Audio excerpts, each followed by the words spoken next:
माननीय प्रधानमंत्री श्री नरेंद्र मोदी जी के नेतृत्व में केंद्रीय वित्त मंत्री श्रीमती निर्मला सीतारमण जी द्वारा पेश किया गया आम बजट 2026-27 एक लोक कल्याणकारी और विकसित भारत के लक्ष्य को संकल्पित देश के आर्थिक विकास की गति को नई दिशा देने वाला दूरदर्शी बजट है।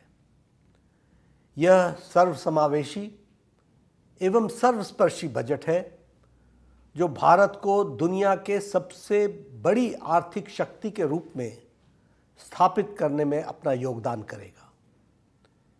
यह देश की युवा शक्ति का बजट है। इस ऐतिहासिक आत्मनिर्भर भारत के बजट के लिए मैं आदरणीय प्रधानमंत्री श्री नरेंद्र मोदी जी, वित्त मंत्री श्रीमती निर्मला सीतारमण जी एवं उनकी पूरी टीम को बहुत बहुत बधाई देता हूं और उनका हार्दिक अभिनंदन करता हूं। प्रधानमंत्री श्री नरेंद्र मोदी जी के नेतृत्व में सरकार द्वारा स्वास्थ्य सेवाओं को जन जन तक पहुंचाने के लिए जो प्रतिबद्धता इसी बात से जाहिर होती है कि पिछले 12 वर्षों में स्वास्थ्य क्षेत्र में बजट ने 176% की बढ़ोतरी दर्ज की गई है। स्वास्थ्य के क्षेत्र में इस वर्ष आवंटित 1,05,000 करोड़ से अधिक का बजट पिछले वर्ष के बजट से लगभग 9% अधिक है। इस बजट में मेंटल हेल्थ पर, मानसिक बीमारी से लड़ने वाले विषय पर एक विशेष फोकस किया गया है जो स्वागत योग्य कदम है।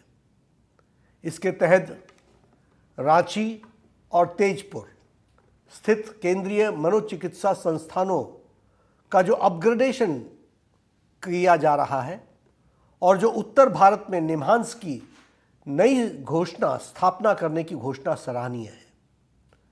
जामनगर में world health organization traditional medicine centre की स्थापना हर भारतवासी के लिए एक गौरव की बात है।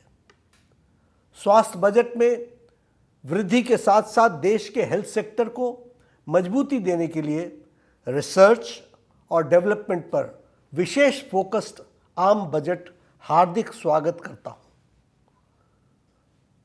और आदरणीय प्रधानमंत्री जी का हार्दिक अभिनंदन करता हूं।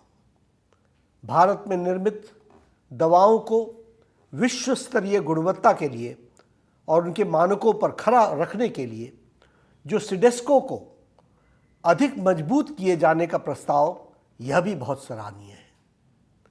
बायोफार्मा शक्ति इनिशिएटिव के तहत सरकार ने अगले 5 वर्षों में बायोफार्मा क्षेत्र में 10,000 करोड़ रुपए के निवेश का प्रस्ताव रखा है, जिसे आधुनिक जैविक दवाओं और बायोसिमिलर के घरेलू उत्पाद को बढ़ावा मिलेगा। फार्मा सेक्टर में और विकास के 3 नए नाइपर्स और मौजूदा 7 नाइपर्स को और उन्नत बनाने की घोषणा इस देश में फार्मा के क्षेत्र में एक नए युग की शुरुआत होगी। साथ ही रासायनिक उद्योग को मजबूत करने के लिए राज्यों में 3 विशेष केमिकल पार्क विकसित किए जाएंगे। बदलती जीवन शैली की वजह से बढ़ते गैर संचारी रोगों नॉन कम्युनिकेबल डिजीज को निपटने के लिए एलाइड हेल्थ केयर इंस्टीट्यूट्स को और अधिक सबल बनाने का जो प्रस्ताव है और अगले 5 वर्ष में 1 लाख प्रोफेशनल्स इस क्षेत्र में तैयार होंगे। इससे युवाओं को रोजगार मिलेगा और स्वास्थ्य सेवाओं की गुणवत्ता बेहतर होगी। देश के हर जिला अस्पताल में ट्रॉमा और इमरजेंसी सेंटर स्थापित किए जाने की प्रस्ताव से आम जनता को तत्काल चिकित्सा सुविधा सुलभ उपलब्ध होगी। मेडिकल रिसर्च और इनोवेशन के लिए ICMR Indian council for medical research और डिपार्टमेंट ऑफ हेल्थ रिसर्च के बजट में उल्लेखनीय वृद्धि की गई है, जिससे नई दवाओं, टीकों और अत्याधुनिक उपचार तकनीकों का विकास संभव होगा। इकोनॉमिक ग्रोथ को सतत बनाए रखना और इसे नए आयामों तक ले जाना सबका साथ, सबका विकास की नीति के साथ सभी को आगे बढ़ाने के लिए समान अवसर उपलब्ध कराना तथा देश के हर नागरिक की उम्मीदों एवं उनकी आकांक्षाओं को पूरा करना और उन्हें देश के विकास में भागीदारी बनाना इस बजट का मुख्य उद्देश्य है। निश्चित रूप से यह बजट गांव, गरीब, किसान, युवा, नारी शक्ति से लेकर समाज के सभी वर्गों के विकास और औद्योगिक क्रांति के रूपरेखा है। भारतीय अर्थव्यवस्था दुनिया में सबसे तेज गति से प्रगति कर रही है और उज्जवल भविष्य की ओर बढ़ रही है। मैं पुनः इस क्रांतिकारी बजट के लिए आदरणीय प्रधानमंत्री श्री नरेंद्र मोदी जी, माननीय वित्त मंत्री श्रीमती निर्मला सीतारमण जी एवं उनकी पूरी टीम को कोटि कोटि साधुवाद देता हूं, बधाई देता हूं, धन्यवाद देता हूं।